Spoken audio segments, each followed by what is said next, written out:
the future of Kevin Durant. Next year, I see Kevin Durant in San Antonio. Allow me to explain. Now, as you might know, Kevin has blasted me for this opinion, and I have repeatedly offered him the opportunity, come on this show, refute me, which he's afraid to try because he knows deep down I am right about all I'm about to repeat.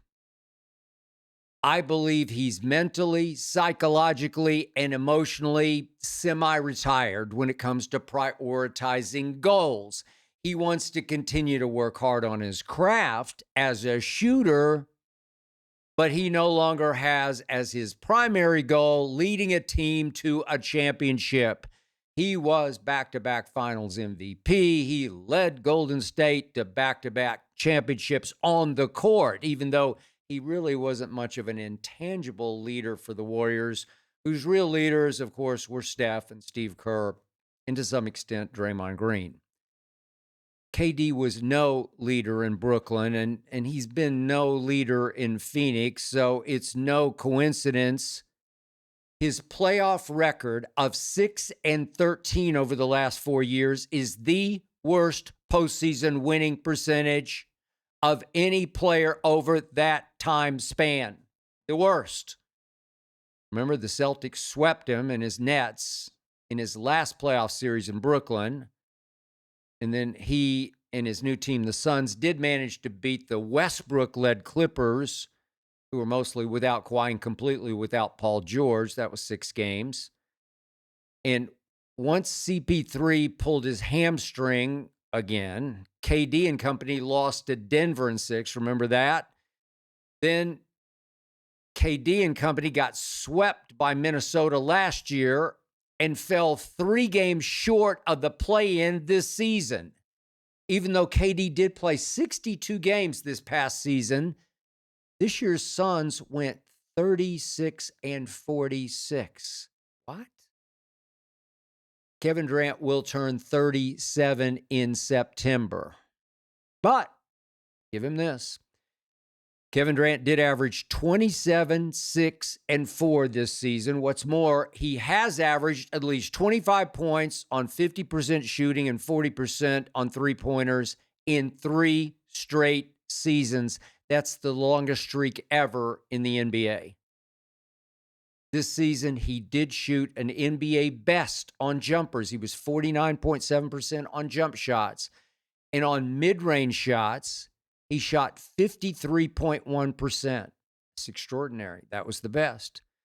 He also had the best shooting percentage on off-the-dribble jumpers. That was 50.9%. So bottom line, he doesn't really care much about playing defense like he used to. He doesn't have a burning desire to win championships like he used to. But does this 7-footer ever remain dedicated to a craft he has come as close to mastering as any player ever? That craft is jump shooting. That will still sell. So now, Have Gun Will Travel. That's a reference to a TV show that's probably way before your time. But Kevin Durant wants out of Phoenix as he knows that there's still a pretty robust market remaining for him out there. Yet, when I first saw his wish list, I immediately crossed off 3 teams. New York Knicks, Minnesota T-Wolves, Houston, those guys down there, the Rockets. No way he wants to be viewed as the savior for any of those 3 teams viewed as on the verge of winning their conference.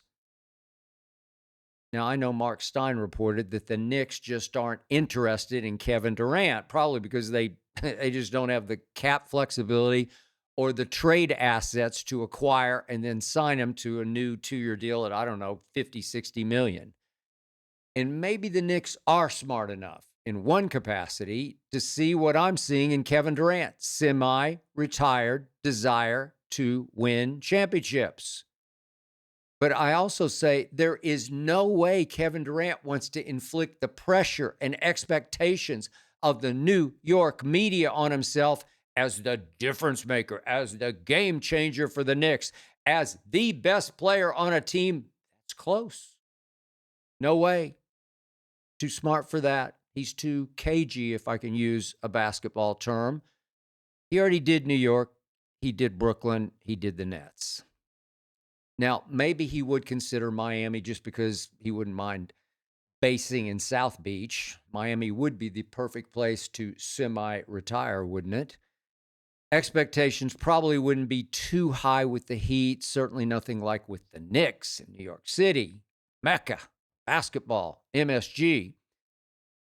But the ideal last couple of seasons for Kevin Durant would be with the Spurs. With the Spurs. Very credible team on the rise without an immediate expectation of championships. In Victor Wembanyama's first 2 seasons, the Spurs were shockingly no factor at all, even though he was making an MVP case both times, really. And even though Stephon Castle was their second straight Rookie of the Year this past year. 22-60 in Wemby's first year. I kept saying, why isn't he impacting the scoreboard more? 34-48 last year.